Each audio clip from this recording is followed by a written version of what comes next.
जीवित पुत्रिका व्रत महत्व, पूजा विधि और कथा। जीवित पुत्रिका व्रत पुत्र प्राप्ति और उसकी सुरक्षा के लिए किया जाता है।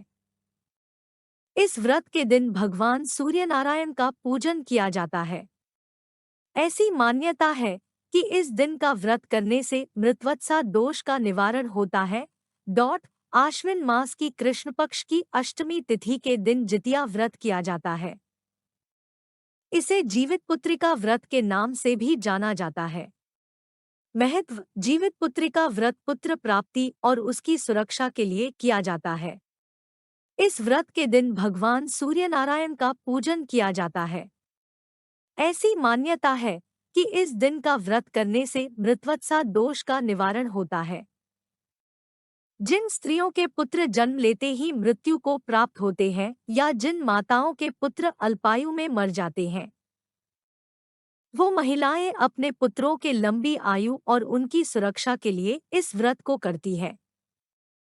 कहते हैं कि उत्तरा के गर्भ में पल रहे पांडव पुत्र की रक्षा के लिए श्री कृष्ण ने अपने सभी पुण्य कर्मों से उसे पुनर्जीवित किया था।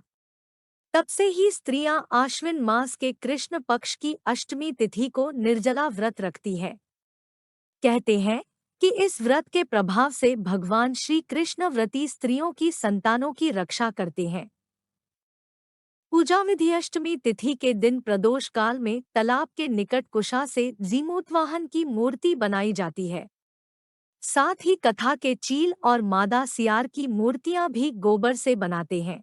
सबसे पहले जीमूतवाहन को धूप, दीप, फूल और अक्षत चढ़ाएं तथा चील और सियार को सिंदूर से टीका लगाएं। इसके बाद व्रत कथा का पाठ करें और अंत में आरती की जाती है। इस दिन पूजन में पेड़ा, दूब, खड़ा चावल, 16 गांठ का धागा, इलायची, पान सुपारी और बांस के पत्ते भी चढ़ाए जाते हैं। जितिया के पूजन में सरसों का तेल और खली भी चढ़ाई जाती है, जिसे बुरी नजर दूर करने के लिए अगले दिन बच्चों के सिर पर लगाया जाता है। कथा है कि सतयुग में गंधर्वों के एक राजकुमार थे जिनका नाम जीमूतवाहन था। वे बड़े ही धर्मात्मा, परोपकारी और सत्यवादी थे। जीमूतवाहन को राजसिंहासन पर बिठाकर उनके पिता वन में प्रभु का स्मरण करने चले गए, लेकिन उनका मन राजकार्य में नहीं लगा।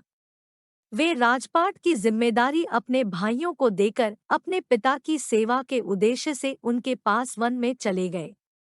वन में ही उनका विवाह मलयवती नाम की कन्या से हुआ। एक दिन वन में भ्रमण करते हुए उनकी भेंट एक वृद्धा से हुई जो नागवंश से थी। वह काफी डरी हुई थी और रो रही थी। दयालु जीमूतवाहन ने उससे उसकी ऐसी स्थिति के बारे में पूछा। इस पर वृद्धा ने बताया कि नागों ने पक्षीराज गरुड़ को वचन दिया है कि प्रत्येक दिन वे एक नाग को उनके आहार के रूप में देंगे। रोते हुए वृद्धा ने बताया कि उसका एक बेटा है जिसका नाम शंखचूड़ है। आज उसे पक्षीराज गरुड़ के पास जाना है। इस पर जीमूतवाहन ने वृद्धा को आश्वस्त करते हुए कहा कि डरो मत, तुम्हारे पुत्र के प्राणों की रक्षा मैं करूंगा।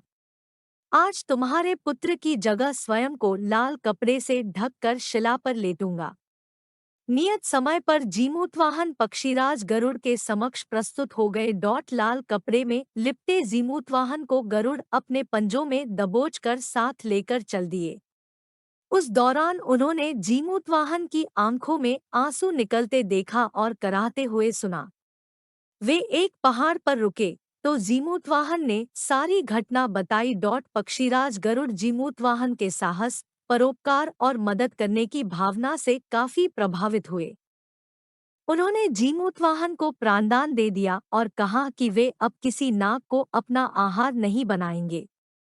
इस तरह से जीमूतवाहन ने नागों की रक्षा की। तभी से संतान की सुरक्षा और सुख के लिए जीमूतवाहन की पूजा की शुरुआत हो गई।